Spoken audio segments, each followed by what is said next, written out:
वरना तारीख तो यहाँ तक रखी है, दुनिया ईरान के किस्से पढ़ती है, दुनिया यूनान की कहानियां सुनाती है, बड़े बड़े तबीबों की दास्तानें उठा करके देखो।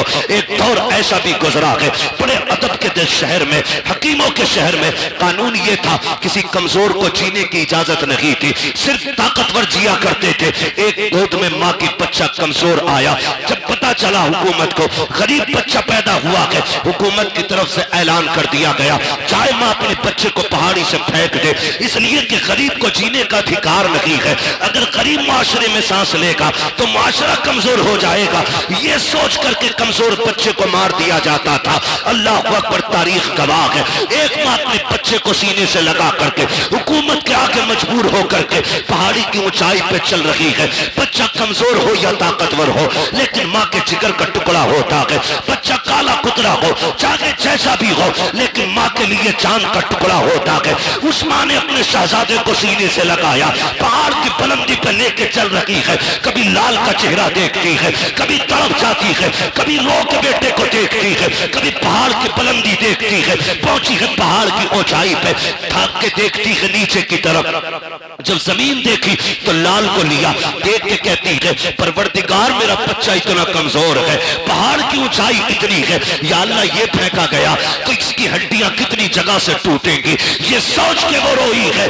उसने एक आह भरी थी, खुदा की कसम उसी आह का जवाब बन करके मक्के में अब्दुल्लाह के घर में मेरे नबी ने आके बताया था, ओ लोगों दिल तोड़ा न करना, यहाँ सिर्फ ताकतवर को नहीं बल्कि जमीन पे कमजोरों को भी उतना ही जीने का हक है जितना किसी ताकतवर को जीने का हक है। नारे तकबीर, नारे रिसालत, जश्न ईद मीलादुन नबी, मसलके आला हजरत हजरत अल्लामा मुफ्ती हम्माद रजा कादरी, सरजमीने फरीदपुर, नारे तकबीर, सुभान अल्लाह। किसी को जीने का हक नहीं था। आज मुझे बताओ, आज मुझे बताओ ये इज्जत है किसके सदके में? बोले हुजूर के सदके में। मेरे आका ने आते ही सबसे पहला मक्के शरीफ में इंसानियत का वो सबक पढ़ाया कि जिसकी मिसाल नजर नहीं आती। समझो है ना? बर्दाश्त करें, बातें मेरी बड़ी कड़वी आने वाली है।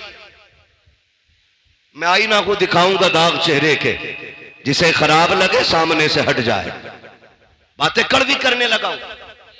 अभी नवाब भाई ने भी पढ़ा और हसन भाई ने भी काफी शेर सुनाए होंगे बेटियों के हवाले से। बेटियां मारी नहीं जाएंगी। हुजूर आ गए। सिर्फ एक सवाल रुक के पूछना चाहता हूं। हुजूर के दौर में पैदा होने के बाद बेटी मारी जाती थी, हुजूर से पहले। आज पैदा होने से पहले ही बेटी मार दी जाती है। आज पैदा होने से पहले ही बेटी मार दी जाती है। पहले लोग दामाद बनाना पसंद नहीं करते थे, आज बहू बना के बेटी मार दी जाती है। किस दौर में जी रहे हैं हम? यह सबक था मेरे नबी का। डॉक्टर इकबाल ने कहा था, यूं तो सैयद भी हो, मिर्जा भी हो, अफगान भी हो, तुम सभी कुछ हो, बताओ कि मुसलमान भी हो। क्या आज बेटियां नहीं मारी जा रही? आए दिन अखबार में देखो, जहेज के लिए गला घोट दिया, गाड़ी के लिए आग लगा दी बेटी में। क्यों? क्या ये किसी के जिगर का टुकड़ा नहीं? आज बेटियां सामान की तरह बेची जा रही हैं। हम मुसलमान हैं। एक दिन मुसलमानों के हालात देखे मैंने। पहले जो अंग्रेजों में और मगरिबी तहजीब में जो चलन था ना, लड़की लड़का एक जगह बैठ करके अंगूठी पहनाते थे। गैरत का जनाजा निकल गया हमारी। आज कलमा पढ़ने वालों में यह चलन आ गया है, एक ही स्टेज पे, एक ही मंच पर दुल्हा भी होता है, दुल्हन भी होती है। इंगेजमेंट का वो बेगैरती वाला नाच नाचा जाता है कि लड़का लड़के को अंगूठी पहनाता है, लड़की लड़के को अंगूठी पहना रही है। कहां चली गई हमारी हया? कहां मर गया जाके आंखों का पानी? ये दिन देखने बाकी थे उम्मत को। एक तरफ खजा के अंदर बेटियां बुर्का पहन करके सो रही है कि अगर हमारे ऊपर बिल्डिंग गिर भी जाए, लोग हमारी लाशें निकालने आए तो हमारा बदन बेपर्दा नहीं होना चाहिए। वो नकाब में गजा के अंदर मलबे से तभी निकलती है और हिंदुस्तान पैश की सांस लेने वाली मेरी कौम की बेटियां बेगैरती का जनाजा इतनी तेजी से गैरत का जनाजा निकाल रही है, अंगूठी मर्दों के सामने पहना रही है। और यार किधर चली गई हमारी गैरत? मैं पूछना चाहता हूँ, आका करीम तशरीफ लाए, बेटियों को इज्जत मेरे नबी ने बख्शी है, मुझे बताओ तो सही हमने मुआशरे को कितना बचाया है? कितनी आसानी से कह देते हैं मौलाना 7 उम्रें करके आया हूँ, मैंने 8 उम्रें कर लिए हैं, क्या नतीजा है इस उम्रों से? अगर तेरी बेटी मंच में बैठ करके गैरों के सामने अंगूठी पहनाए, इसे गैरत कहते हो, इसे तरक्की कहते हो? मैं तो ये कहता हूँ वो अंधेरा की भला था कि कदम राह पे थे, रोशनी लाई है मंजिल से बहुत दूर हमें। रोना नहीं चाहिए आज हमें, रोना नहीं चाहिए। बात उलमा की आती, कहते मौलवी पुरानी बात पीट रहा। याद रखिएगा हम पुरानी करते हैं लेकिन इतनी भी नहीं कि जो चले ना। हम जो बात करते हैं ना, ये वो बात है जो खुदा की कसम यहां भी चलेगी, मरने के बाद वहां भी चलेगी। भाई इसका ई को कम करो, आवाज दो यार, आवाज साफ समझ में आनी चाहिए। तवज्जो है ना सारे लोगों की? ये कंडीशन हमारी है, अंगूठी पहनाई जा रही है, अंगूठी। शर्म नहीं आती है? जानते हो तो मैं बताऊं इस्लाम का दौर कैसा गुजरा। मौलाए कायनात मौला अली रजी अल्लाह ताला, जिनको हैदर कर्रार कहा जाता है, जिनको शेरे खुदा कहा जाता है, जिनकी तलवार चलती थी तो फिजा से आवाज आती थी, आवाज आती थी शाह मर्दा शेर यज़दा कुव्वते परवरदिगार ला फता इल्ला अली ला सैफा इल्ला जुल्फ़िकार। ऐसी आवाज आती थी जिनके तलवार के टाइम पे। उनका दौरे खिलाफत है, दौरे खिलाफत। एक बच्ची ना नकाब की ओढ़ करके चौराहे से गुजर रही है, तवज्जो है ना, सुन रहे हैं सारी बात, बहुत गौर से मेरी बात सुनिएगा। चौराहे से बच्ची गुजर रही है और चेहरे पे नकाब पड़ा है, कपड़ा पड़ा है।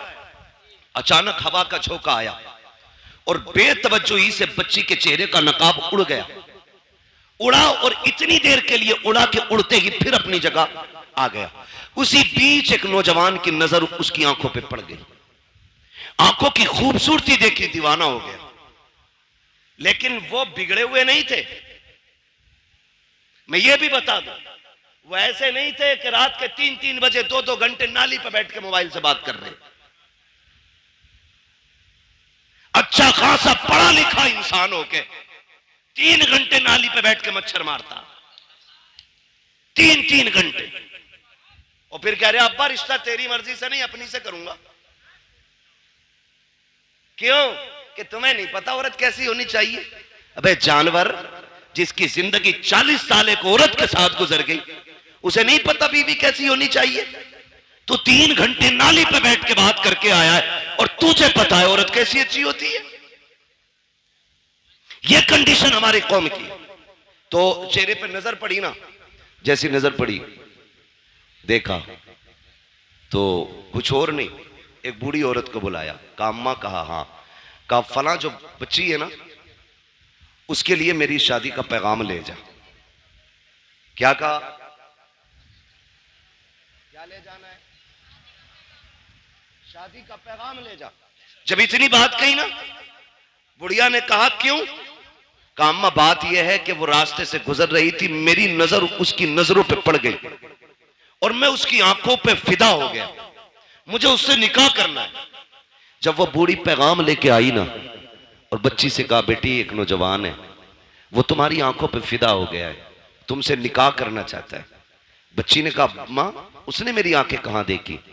उसने कहा उसने बताया कि तुम चौराहे से गुजर के जा रही थी तो उसकी नकाब पलटी, हवा से तुम्हारी नकाब उड़ी और उस जवान की आंखें तुम्हारी आंखों से टकराई। कहा बस वो आंखें देख के फिदा हो गया।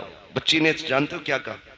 उसने ये नहीं कहा चलो एक फॉलोवर बढ़ गया, हाँ, उसने नहीं कहा कि मेरा एक चाहने वाला बढ़ गया। कहा अम्मा ठहर अभी आती हूं।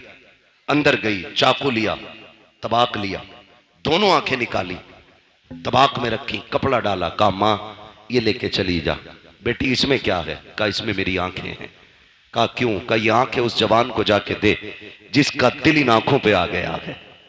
इतना सुना, बच्ची के जो आंखों से खून, चेहरा लहूलुहान, बूढ़ी तड़प गई, बेटी ये क्या कर दिया? मैं तो निकाह का पैगाम लेके आई थी। उसने कहा माँ जैसी तूने बताया ना करके मेरी आंखों पे उस गैर महरम की आंखों का निशाना पड़ गया था। उसने मेरी आंखें देखी हैं, मैं ये सोच के गैरत से पानी पानी हो रही थी, अगर कयामत में खातून जन्नत ने मुझसे ये पूछ लिया कि किन आंखों से मेरे पास आई है, जिस आंखों पे एक मर्द की नजरें पड़ गई थी, अम्मा मैं क्या जवाब दूंगी? ये आंखें लेके चली जा, आके उसे मुबारक हो, खातून जन्नत की मोहब्बत मुझ कलीफ को मुबारक। नारे तकबीर, नारे रिसालत, जश्न ईद मीलादुन नबी, पैगामे मजहब इस्लाम, मसलके आला हजरत हजरत अल्लामा मुफ्ती हम्माद रजा मुरादाबादी, सरजमीन फरीदपुर, नारे तकबीर, सुभान अल्लाह।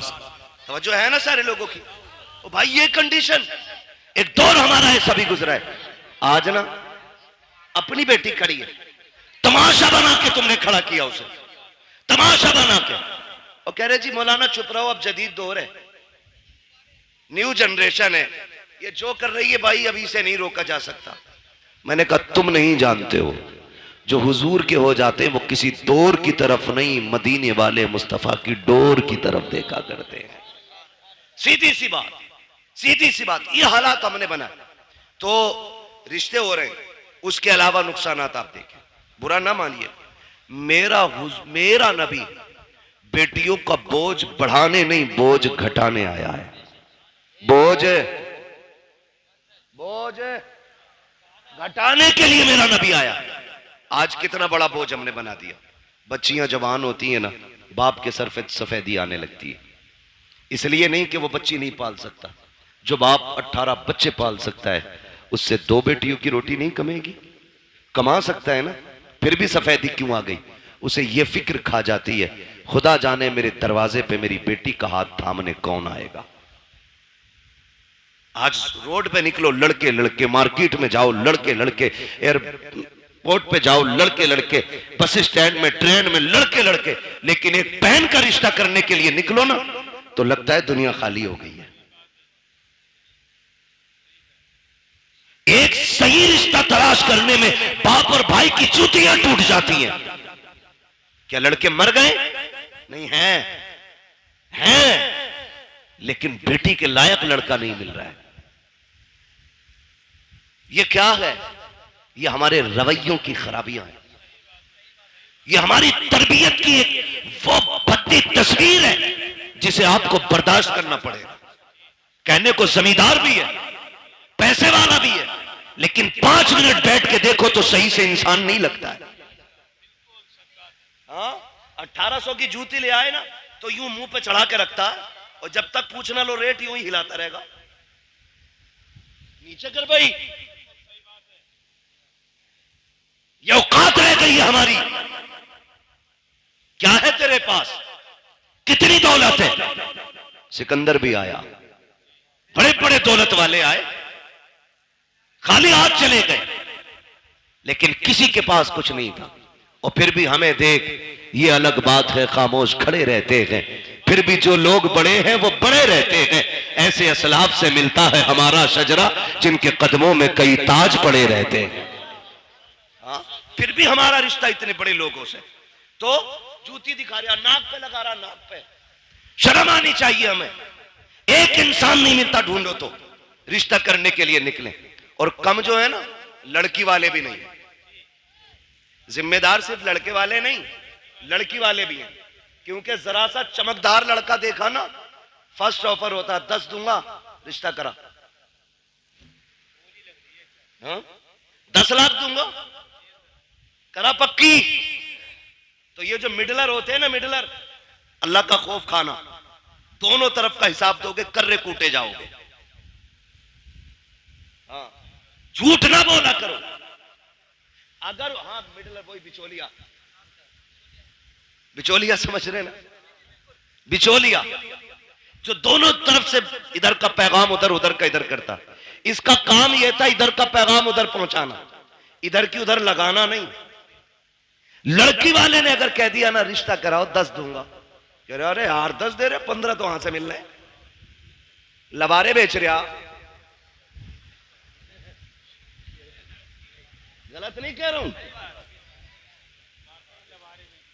कह रहा 10 दे रहे, 12 वहां से मिल रहे, 15 वहां से मिल रहे। गैरत आनी चाहिए। मुझे तो कभी कभी हैरत होती है, जब तक रिश्ता नहीं होता अब्बा भी चौक में बैठ के कहता है मेरे लल्ला की 70,000 कमाई है, 80,000 कमाई है। जब उसी लल्ला के सर पे चेहरा बन जाता है, 8 दिन के बाद बुला के कहता मौलाना तावीज तो दे दो। क्या हो गया? जब से घुसाए घर से निकल नहीं रहा है, 1 रुपया कमा के हमें नहीं देता। मैंने कहा चच्चा बताना, अभी 7 दिन पहले तो कह रहा था 80,000 कमाता है। कहा मौलाना तुम नहीं समझोगे, रिश्ता नहीं हो रहा था तो 80,000 कमाए, 80,000 बता रहा था। मैंने कहा रिश्ता करने के लिए नहीं, तूने डाका डालने के लिए 80 बताए थे, किसी का घर लूटने के लिए 80 बताए थे। तो ये जो बिचौलिया होते हैं, तुम्हें खुदा का वास्ता झूठ बोल के रिश्ता ना कराना, ऐसे रिश्ते कराओ कि जिन रिश्तों को तुम जोड़ दो आखिरी सांस तक जुड़े रखे। खुदा की कसम जोड़े भी दुआएं देंगे, उनकी आने वाली नस्लें भी तुम्हें दुआएं देंगी।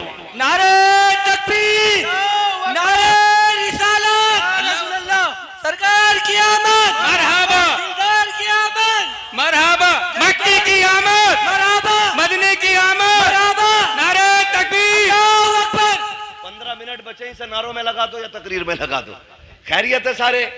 चलूं आगे, जरा कह दे या रसूल अल्लाह और जोर से।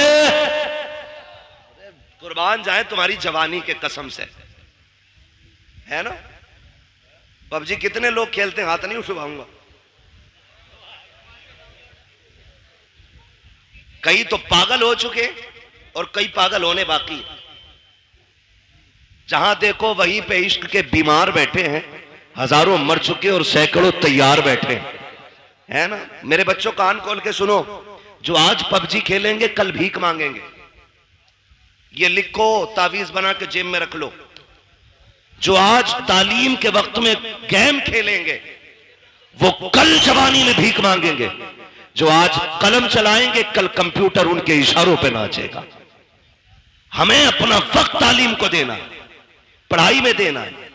सेहतें, कई बार देखा 12वीं का झंडा लिए ऐसे हिला रहा और झंडे से ज्यादा खुद हिल लिया। ये जवानियां हमारी। सही सा आदमी थप्पड़ मार दे तो बिजली का पंखा बना देगा और कह रहा वहीं बनेगी बाबरी मस्जिद। तुझसे अपनी मस्जिद तक जाया ना जाता, बाबरी मस्जिद बनागा। ये कंडीशन हमारी कौम की है। महबूब ने फरमाया जल्दी सोया करो और जल्दी उठा करो, कभी बीमार नहीं हो। 11 बजे तक, 1 बजे तक पबजी खेल रहा है, 12 बजे सो के उठ रहा, 12 बजे फिर कह रहा बरकत नहीं हो रही, बाबा तावीज दो दो। ऐसी पाखंडी बाबा बैठा है, इतना ढोम घाटी है कि वो कह ही नहीं रहा गलती क्या है। तावीज पे तावीज, इसे सोफे में रख, इसे तकिए में रख, इसे गिलाब पे लगा, इसे पेड़ पे लटका, इसे तराज में लगा, इसे शटर में लगा, इसे बाजू में बांध, इसे गले में लटका। खुदा की कसम खा के कहता हूं, जब तक अल्लाह राजी नहीं होगा तावीज तो क्या पूरा पीर गले में लटका ले, कुछ नहीं होगा। खुदा को राजी कर ले, तेरी आंख बाद में खुलेगी। रिस्क का इंतजाम अर्शों से पहले कर दिया जाएगा। जो रज़ाक है उसे भूले बैठे हो, जो चोर है उसे बनाए बैठे हो। सब कुछ बदलो यार अपने तरीके। हम तो मुसलमान हैं, हम जोर से हम मुसलमान हैं। तो देखो हालात, कंडीशन ऐसी है। तवज्जो है सारे लोगों की? जवान है आप लोग? अच्छा एक बात बताओ, खाली लंगर के सहारे आए कि घर से भी कुछ खा पी के आए? खा के आए तो कम से कम इतनी आवाज तो निकालो कि लगे कि पेट भर के बैठे। कहते जरा या रसूल अल्लाह। अल्लाह सलामत रखे। भाई तुम तो मेरे कान पे ही बोल रहे हो। अल्लाह आपको सलामत रखे। अगर ये अंदाज है तो बड़ा प्यारा है। तवज्जो है साहब? नींद तो नहीं लग रही अभी? थोड़ा सा वक्त बाकी है, बस बर्दाश्त कर लें। दवा जितनी ज्यादा कड़वी होती है फायदा उतना ज्यादा होता है। बस यही समझ के, कड़वी बातें समझ के बर्दाश्त कर लें। अल्लाह आपको सलामत रखे। ये रिश्तों की कंडीशन है। 10-10 लाख में लबारे बिक रहे हैं और बिकने वालों को मैं कुत्तों के पिल्ले से भी ज्यादा अहमियत नहीं देता। नुकसानात बहुत है। तो जरा सा चमकता लड़का देखा, 10 दे देंगे, कराओ बात। लड़के वाले के भाव हो गए 10 मिलने। इतने तो मेरी जमीन में भी ना बढ़े। 5 बीघे ली थी, अभी वही 8 की हुई है, 7 की ली थी। और लड़के में डायरेक्ट 10 लाख। कहा नहीं जी वहां भी नहीं करनी है। तो लड़की वाला फिर कह रहा है चलो 15 दिलवा दियो। मैं आपको एक बात बता दूं, जिंदगियां पैसे से खुशी के साथ नहीं गुजरती हैं, जिंदगियां प्यार से खुशी के साथ गुजरा करती हैं। अगर पैसा खुशी के लिए काफी होता ना तो आज आप देखें जितने एक्टर्स हैं, किसी के 6 निकाह हो गए, किसी के घर में 17 निकाह के बाद कोई आके 18वें निकाह में बैठी है, जबकि पैसा मुंह छूटे। पता ये चला दौलत में सुकून नहीं, मदीने वाले की सुन्नत में रब ने सुकून रखा है। पैसे वाला ढूंढ रहा 10 लाख 20 लाख, और पता ये चला कि बिक गई सारी, 8 दिन न लगे बिक गई। क्योंकि लल्ला बस कहते, पहले पता चला था कि बियर पी रिया तो क्या बियर थोड़ी वो जूस पीवे, जूस बता रहा बियर को, शराब है ये, हराम है ये। मौलाना जूस है ना, मौलाना को ना पता। बेटे जितने ब्रांड तू जानता है ना वो कहां से बनते हैं ये सब मौलाना जानता है। ये कान खोल के सुन लेना कि मौलाना को जूस बना के उल्लू ना बनाना। मौलाना इस जूस की पूरा मिक्सचर जानता है ये कहां से बना। तो कह रहे जूस पी रहा, शादी से पहले जूस पी रहा था, अब चुपके से कह रहा रात को ना कोई तावीज दे दो, पौवा पी के पड़ा था, बिक गई सारी, रह गई धरी की धरी दौलत। रिश्ते अगर तलाश करने गए अमीरों की चौखट पे नहीं, मस्जिद के दरवाजे पे जाके तलाश कर। आप कहेंगे वहां कैसे, गारंटी है मेरी, जा। अगर तुझे बेटी का निकाह करना है ना, पाबंदी से बाजमात नमाज अदा करना शुरू कर, नोट करना शुरू कर। कौन नौजवान है जो 5 वक्त मस्जिद में आता है, अपनी दिल की किसी से ना कहे और किसी की सुननी भी नहीं है, दिल की बात दिल में रख, मस्जिद में जाके बैठ और देख कौन नौजवान 5 वक्त सजदा करता है। खुदा की कसम जो 1 वक्त की नमाज नहीं छोड़ता, आंखें बंद करके बेटी उसके हवाले कर दे, इसलिए कि जो रब का हक अदा कर सकता है वो तेरी बेटी का भी हक अदा कर सकता है। और जो रब से नहीं डरता वो ससुर से क्या खाक डरेगा। जो रब का हक अदा नहीं करता वो तेरी बेटी का भी हक अदा नहीं करेगा। बेटी उसको दो जो रब से डरता हो, जो रब का हक देगा वो तेरी बेटी का भी वक्त पे हक अदा करके दिखा देगा। लेकिन कमाल के लोग हैं, रामपुर के होटल में रिश्ता ढूंढने जा रहा हवाई जहाज वाले में, सवार में है ना, तो ये रामपुर का ही तो है भाई, तुम्हारा होटल है कोई, मैं नहीं बात कर रहा उसकी, मैं समझाना चाहता हूं। लेकिन हमारी कौम उसे बड़ा मानती है जिसके कान में कुंडल होता, कहती ये पैसे वाला, इसके कान छिदे हुए। हमारे यहां जो है ना वो बीच वाला बंदा समझा जाता जिसके कान छिदे होते।